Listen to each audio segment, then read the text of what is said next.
Hello students. तो twelfth physics chapter electromagnetic induction का next lecture, और इससे पिछले लेक्चर में हमने पढ़ा था ईएमएफ क्या होता है, इंड्यूस करंट क्या होता है, कैसे उसकी डायरेक्शन फाइंड करते हैं और कैसे उसका मैग्नीट्यूड फाइंड करते हैं। ठीक है, तो इससे पिछले लेक्चर में हमने वो कंप्लीट किए थे कि जब भी किसी कॉइल में मैग्नेटिक फ्लक्स चेंज होता है तो उसमें एक करंट इंड्यूस होता है। ठीक है, पहले तो एक ईएमएफ इंड्यूस होता है, और अगर वो कॉइल करंट मतलब क्लोज लूप में हो तो उसमें एक करंट इंड्यूस होता है जिसको हम बोलते हैं इंड्यूस करंट। ठीक था यहाँ तक? अच्छा, जब फ्लक्स चेंज होने से जो करंट इंड्यूस हुआ उसका नाम था इंड्यूस करंट। तो बाद में हमने देखा कि उसकी भाई डायरेक्शन की नीड होती है, तो हमने देखा कि डायरेक्शन कैसे निकालते हैं, तो डायरेक्शन हमने लेंज लॉ से निकाली थी। उसके बाद उसका मैग्नीट्यूड क्या है, तो मैग्नीट्यूड हमने फैराडे से निकाला था। ईएमएफ का भाई इंड्यूस ईएमएफ था, उसका मैग्नीट्यूड कैसे निकाला था, फैराडे लॉ से, वहाँ से फिर आई भी निकाल लिया था। तो ये कंसेप्ट थे हमारे पिछले लेक्चर में। तो आज और एक हम इसका अगला नेक्स्ट कंसेप्ट पढ़ते हैं जिसे हम बोलते हैं मोशनल ईएमएफ। ठीक है, मोशनल ईएमएफ का मतलब है मोशन के द्वारा ईएमएफ आना। ठीक है, मोशन के द्वारा, भाई फ्लक्स चेंज होना है लेकिन इसमें मोशन के द्वारा हमें ईएमएफ इंड्यूस करना है, और इस कंसेप्ट को हम पढ़ते हैं मोशनल ईएमएफ। एक छोटा सा कंसेप्ट है, आइए स्टार्ट करते हैं। तो आपका चैप्टर है इलेक्ट्रोमैग्नेटिक इंडक्शन।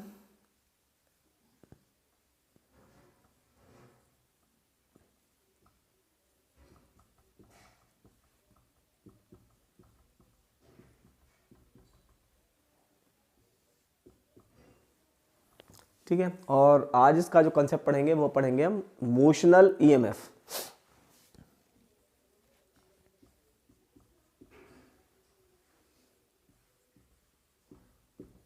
मोशनल ईएमएफ, ठीक है। क्या होता है मोशनल ईएमएफ? कि सपोज करिए ऐसा मैग्नेटिक फील्ड,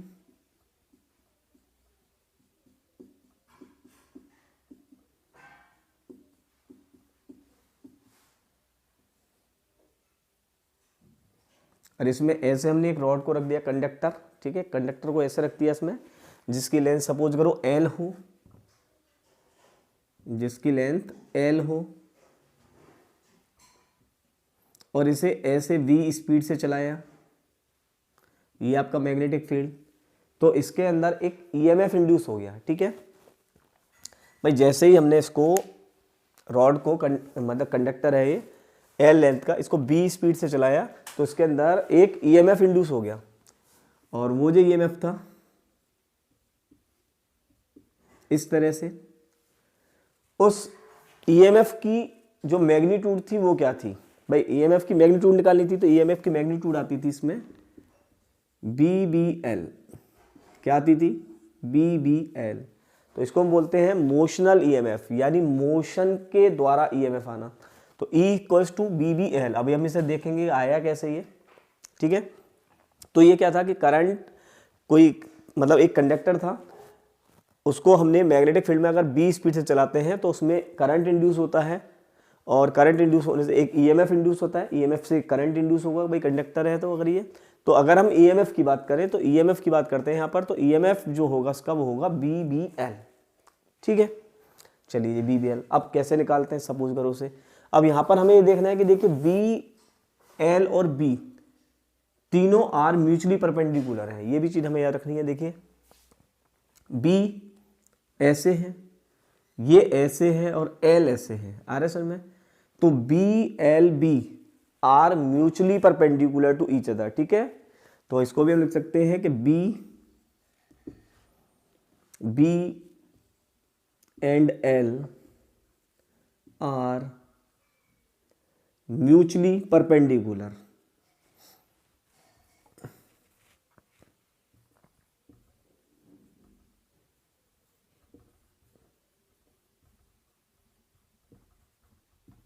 ठीक है, ये क्या है? म्यूचुअली परपेंडिकुलर है ये एक दूसरे के। चलिए जी, फाइंड कैसे करते हैं इसे। सपोज करो कि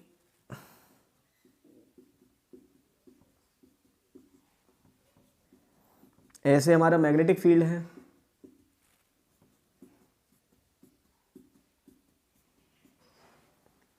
इसमें हमने एक एल लेंथ का कंडक्टर इस तरह रख दिया, ठीक है। और सपोज करो कि ये हमने इसे ऐसा सिस्टम बना लिया इस तरह का, इसे हम बोलते हैं रेल सिस्टम, यानी एक हमने ऐसे लूप बना लिया। तो ये था हमारा रेल सिस्टम। अब इसमें क्या है कि जो एल साइड है, ये वाली एल साइड है, मूवेबल है भाई, एल को हम 20 स्पीड से इधर ले जा सकते हैं। तो हमने क्या किया, इस एल को, मतलब ये जो कंडक्टर था, इसको हमने ऐसे मूव कराया यहाँ से और इसको यहाँ ले गए, ठीक है। तो ये आप देख रहे हो कि इसमें जो पहले एरिया था, पहले ये एरिया था ये वाला, अब एरिया ये हो गया। तो क्या एरिया चेंज हुआ? अगर एरिया चेंज हुआ तो क्या ईएमएफ इंड्यूस हुआ होगा? भाई मैग्नेटिक फील्ड है, मैग्नेटिक फील्ड में आपको पता चला एरिया चेंज हुआ है। एरिया चेंज होने से आपको समझ में आ रहा है कि हम ईएमएफ इंड्यूस हुआ होगा, तो हमें उसी इंड्यूस ईएमएफ का मैग्नीट्यूड फाइंड करना है, ठीक है। तो कैसे करेंगे? सपोज करो क्या करना है कि इसमें एरिया चेंज हुआ होगा, तो एरिया कितना चेंज हुआ होगा? तो अगर हम बात करें dx मतलब डीए की, ये सपोज करो ये लेंथ कितनी हो गई, इस लेंथ को मान लेते हैं हम कि ये dx चेंज करी होगी, ठीक है। तो dA इज, अब ये हो गया आपका dA, तो dA को क्या लिख सकते हैं हम, मतलब इसका एरिया क्या होगा LDX, और ये कितने टाइम में चेंज हुआ है? ये बहुत dt टाइम में चेंज करा है, ठीक है। t मतलब एक बहुत ही स्मॉल टाइम dt में ये चेंज हुआ है, स्मॉल चेंज, ठीक है, स्मॉल चेंज। तो स्मॉल चेंज में एरिया चेंज हुआ, एरिया कितना होता है? लेंथ इनटू ब्रेथ, तो ये लेंथ हो गई, ये ब्रेथ हो गई, तो LDX सही है। क्या यहाँ से फ्लक्स चेंज हुआ होगा? कि यहाँ से फ्लक्स भी चेंज हुआ होगा। फ्लक्स क्या होता है? फ्लक्स होता है BA और cos थीटा, अगर ऐसे लो तो BA cos theta. cos theta क्या होता है? B और A का बीच का एंगल, B देखिए, और A एरिया वेक्टर भी ऐसे रखा हुआ है, तो एरिया वेक्टर भी इधर है, यानी B और A में angle 0, angle between B and A equals to 0। तो हम फ्लक्स को लिख सकते हैं phi is equal to BA। आ रहे हैं यहाँ तक समझ में? Phi is equal to BA। चलिए जी, समझ में आ गया। क्या हम E निकाल सकते हैं यहाँ से? EMF ही तो चाहिए, तो EMF क्या होता है? d phi by dt। भाई छोटे टाइम के लिए चाहिए हमें dt में, तो E इज इक्वल टू क्या लिख सकते हैं? d phi by dt। चलिए जी, तो इसको हम कैसे लिख सकते हैं? d phi by dt। तो इसमें लिख लीजिए d फाई की जगह पे लिख लेंगे dBA अपॉन dt, ठीक है। अब B तो यहाँ पर देखिए चेंज नहीं हो रहा, भाई B तो चेंज नहीं हो रहा, B तो ऐसा ही है, तो इसका मतलब चेंज क्या हुआ है? एरिया। तो हम इसको लिख सकते हैं B DA by dt, B DA by dt। अच्छा, B DA की जगह पर क्या लिख सकते हैं हम? LDX, तो इसकी जगह पर लिख लेते हैं हम LDX बाई dt। अब देखिए dx बाई dt, dx क्या है? चेंज, यानी डिस्प्लेसमेंट हो गया, और टाइम, तो डिस्प्लेसमेंट ऑफ टाइम को क्या वेलोसिटी भी लिख सकते हैं, तो हम इसको लिख सकते हैं भाई dx बाई dt, आपने पढ़ा है, इसको लिख सकते हैं v। तो इसका आंसर आ गया क्या? BLB। क्या यही चाहिए था? E is equal to BBL। तो हमारा जो EMF आ गया वो आ गया BVL, ठीक है। ये बुक का कंसेप्ट है कि उन्होंने क्या करते हैं कि ऐसे एक रेक्टेंगुलर एरिया लेते हैं, वहाँ बताते हैं, और उसकी एक साइड को मूवेबल करते हैं, ठीक है। इस साइड को मूवेबल, यानी मूवेबल, हम उसे, उस साइड को हम इधर या इधर, ठीक है, यहाँ से स्लाइड कर सकते हैं। तो उन्होंने क्या किया कि एक छोटे से टाइम के लिए इसको स्लाइड कर लिया। इसको स्लाइड करने से आपको समझ में आया क्या चेंज हुआ? इसको चेंज, एरिया चेंज हो गया। एरिया चेंज हुआ तो हमने पढ़ा है फ्लक्स, सिंपल सा मतलब है। ईएमएफ कब आता है? ईएमएफ की हमारे पास कंडीशन है कि बी चेंज हो जाए तब भी आएगा, ए चेंज हो जाए तब भी आ जाए, और बी और ए के बीच का एंगल चेंज हो जाए तब भी ईएमएफ यानी ईएमएफ आ जाएगा, ठीक है। फ्लक्स चेंज हो जाएगा भाई, बी ए और थीटा, तो दैट इज फ्लक्स होता है। तो यहाँ पर एरिया चेंज हो गया, तो एरिया चेंज होने से ईएमएफ आया, उसी ईएमएफ की वैल्यू हमने निकाली है, ठीक है। अब हमने ये एरिया, थोड़ा सा एरिया चेंज करा है dt टाइम में, तो dt टाइम में कितना एरिया चेंज हुआ है? L into B. अब b कितना? बहुत छोटी सी dx, तो dA क्या हो गया? LDX। तो सिंपल फ्लक्स निकाल लीजिए, फ्लक्स को BA, E d phi by dt, V DA by dt, B constant है तो DA बाई dt, DA की जगह पे लिख लीजिए LDX, और dx बाई dt को क्या लिख सकते हैं? B। तो that is E is equal to BBL। Clear कर सकते हैं ये कंसेप्ट। तो इस टाइप से भी कर सकते हैं हम एक इसे हम दूसरी टाइप से भी पढ़ सकते हैं। ठीक है, एक सिंपल कंसेप्ट यही है। आप मोशनल ईएमएफ चाहे तो ऐसे निकाल लें।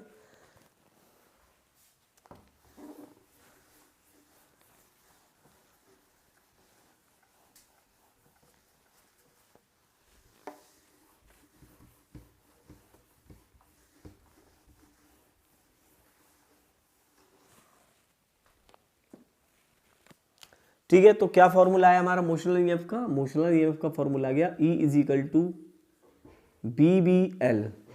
E is equal to BBL। ठीक है, समझ लीजिए यहाँ एक ऐसे न्यूमेरिकल्स कर लें कि हमारे पास एक ऐसा सेटअप हो,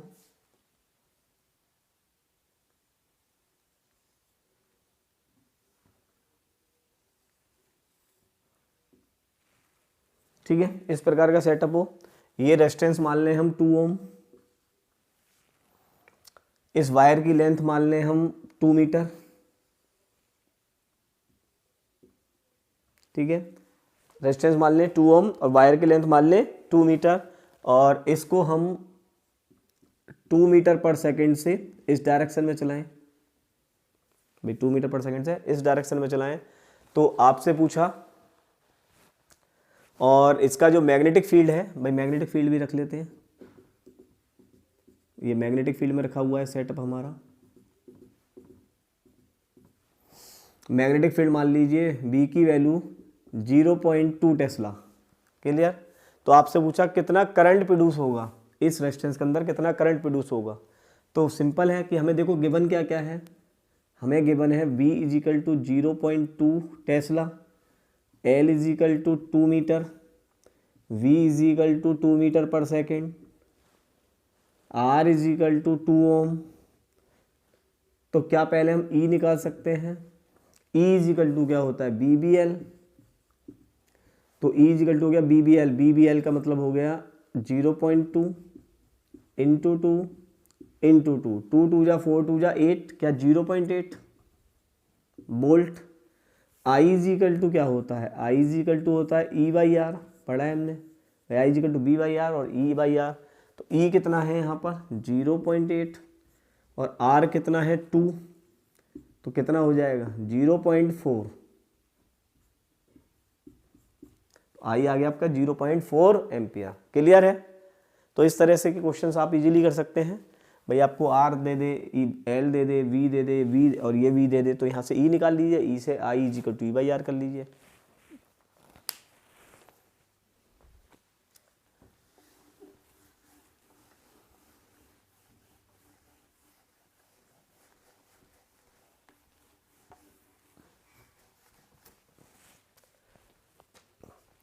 ठीक है, अब जैसा भी हमने ये निकाला, इसको हम एक सेकंड मेथड से भी निकाल सकते हैं। देखिए कैसे निकालना है। सपोज कीजिए मैग्नेटिक फील्ड,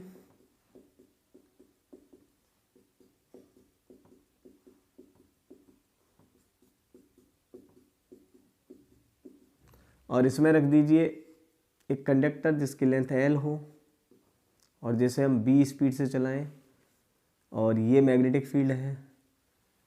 ये सब आपस में परपेंडिकुलर हैं। ठीक है, all 3 are perpendicular to each other, all 3 are perpendicular to each other. अरे समझ में, देखिए मैग्नेटिक फील्ड ऐसे, मोशन ऐसे और ये ऐसे, तो ये सब एक दूसरे के परपेंडिकुलर है, BBL। ठीक है, एक दूसरे के परपेंडिकुलर है। अच्छा, जब हम इसे चलाएंगे तो इसमें आपको पता है कि इसके ऊपर जब हम इसको, अगर इस कंडक्टर को चलाएंगे तो इसमें एक मैग्नेटिक फोर्स लगेगी। ठीक है, तो वो मैग्नेटिक फोर्स क्या होगी, भाई इस रॉड के ऊपर एक मैग्नेटिक फोर्स लग जाएगी। तो मैग्नेटिक फोर्स का मैग्नीट्यूड क्या होगा, वो होगा Q into B cross B। पढ़ा था, अगर कोई करंट अगर कोई भी कंडक्टर हो उसको हम मैग्नेटिक फील्ड में चलाएं तो उसके ऊपर फोर्स लगती है QB क्रॉस B। और इसको हम, अगर इनके बीच में एंगल कितना है 90, भाई B और B के बीच में एंगल कितना है 90, तो क्या हम इसे ऐसे भी लिख सकते हैं FM is equal to QBB sine 90। Sine 90 की वैल्यू 1 होती है, तो F M is equal to Q V V लिख सकते हैं यहाँ तक। अच्छा जी, अच्छा इन कंडक्टरों में फ्लो कौन करते हैं? इलेक्ट्रॉन। तो इस क्यू की जगह पर हम ई पुट कर सकते हैं, तो हम लिख सकते हैं F M is equal to E V V. आ रहा है समझ में? इलेक्ट्रॉन, यानी इसको हम ऐसे बना लें, ऐसे, ठीक है। तो ये इलेक्ट्रॉन है। अच्छा, जब होगा क्या, जब ये ऐसे ऐसे मूव करेगा तो इसमें जो इलेक्ट्रॉन्स हैं वो इलेक्ट्रॉन इसके ऐसे ऐसे आने लगेंगे, भाई नीचे आ जाएंगे, कुछ पॉजिटिव वाले ऊपर चले जाएंगे मोशन की वजह से, ठीक है। नेगेटिव नीचे, पॉजिटिव ऊपर। अच्छा, जब भी कभी अब नेगेटिव पॉजिटिव होने से यहाँ पर देखिए इनके बीच में एक इलेक्ट्रोस्टैटिक फोर्स भी आ जाएगी। भाई इलेक्ट्रोस्टैटिक फोर्स पड़ी है, जब भी कोई चार्ज किसी फील्ड में मूव करता है तो यहाँ पर रियलिटी में नेगेटिव और पॉजिटिव करने से क्या क्रिएट हो गया होगा? एक इलेक्ट्रिक फील्ड। अगर इलेक्ट्रिक फील्ड क्रिएट हुआ तो क्या यहाँ पर क्या एक इलेक्ट्रिक की भी फोर्स आ गई होगी, जिसे हम बोलते हैं एफ ई। और एफ ई इक्वल टू क्या होता है? Q E. F E equal to Q E. अच्छा ठीक है, क्यू क्या है? इलेक्ट्रॉन, तो हम इसको भी लिख सकते हैं एफ ई इक्वल टू ई ई। आ रहे समझ में? तो ये फोर्स कुछ ऐसे लगी होगी, एफ एम नीचे और एफ ई ऊपर।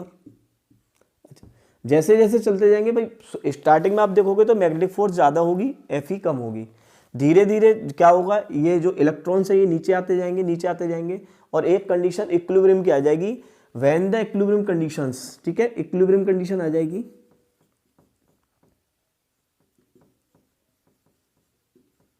Equilibrium condition. और जब इक्विलिब्रियम कंडीशन आ जाएगी तो उस कंडीशन में आपकी जो दोनों फोर्स हैं वो आपस में इक्वल हो जाएंगी, F M is equal to F E. तो अगर हम इसे F M is equal to F E लिख लें तो देखिए यहाँ पर हो जाएगा E E is equal to E V V. क्या ई से ई काट सकते हैं इलेक्ट्रॉन को? तो हमारा आ जाएगा E is equal to V V. आगे समझ में? E is equal to V V. चलो जी, बहुत बढ़िया, ये हम इलेक्ट्रिक फील्ड निकाल लिया। अच्छा, क्या हम पोटेंशियल निकालना चाहते हैं? जानते हैं कोई पोटेंशियल निकालना तो जानते हैं हम। पोटेंशियल का क्या फॉर्मूला होता है? पोटेंशियल का फॉर्मूला होता है delta V is equal to E D R. पढ़ाइए, delta V is equal to minus E D R, ठीक है। Delta V is equal to minus E D R. तो अब इसे कैसे निकालेंगे यहां से? तो ई की वैल्यू हमें पता है वी बी, और डी आर क्या है? डी आर, ठीक है। तो ये हो गया आपका delta V is equal to E D R. तो हम इसको लिख सकते हैं delta V is equal to E की वैल्यू यहां से लिख लीजिए वी वी, डी आर क्या मान लें? लेंथ। तो delta V is equal to क्या आ गया? पोटेंशियली तो है ये वी वी एल, ठीक है। तो हम ऐसे भी निकाल सकते हैं इसे, आप चाहें तो इस टाइप से निकाल लीजिए, और चाहे आपको पहली वाली टाइप इजी लगती है तो आप उससे भी निकाल सकते हैं। तो ये है आपका मोशनल ईएमएफ का केस, ठीक है। मोशनल ईएमएफ कैसे फाइंड करते हैं? तो मोशनल ईएमएफ का हो गया आपका formula E is equal to V B L. यहाँ पर V क्या है? वेलोसिटी, B क्या है? मैग्नेटिक फील्ड, और L क्या है? लेंथ, ठीक है। और E है आपका मोशनल ईएमएफ। क्लियर है? तो ये एक कंसेप्ट था जो आपको पढ़ाया, मोशनल ईएमएफ, ठीक है। और इसके बाद हम इसके नेक्स्ट लेक्चर में इसका आगे का लेक्चर लेकर आएंगे। तो हमारे साथ बस जुड़े रहें और अपनी स्टडी करते रहें। All the best.